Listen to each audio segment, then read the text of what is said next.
In this video, I'll show you how to create and configure a virtual machine in VirtualBox from scratch in less than 2 minutes.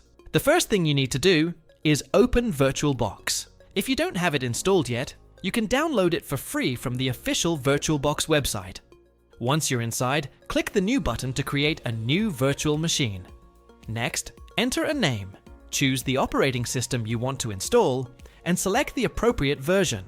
After that, you'll need to allocate the resources your virtual machine will use, such as RAM and the number of CPU cores. It's recommended not to assign too many resources, so your computer continues to run smoothly while using the virtual machine. The next step is to create a virtual hard disk. You can keep the default VirtualBox settings and choose the disk size that best suits the operating system you're going to install. Once the virtual machine has been created, open Settings and go to the Storage section.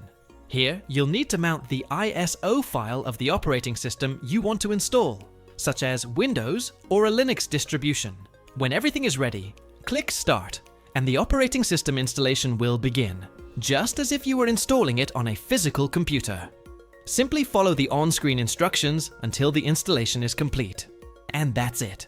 That's how easy it is to create and configure a virtual machine in VirtualBox from scratch.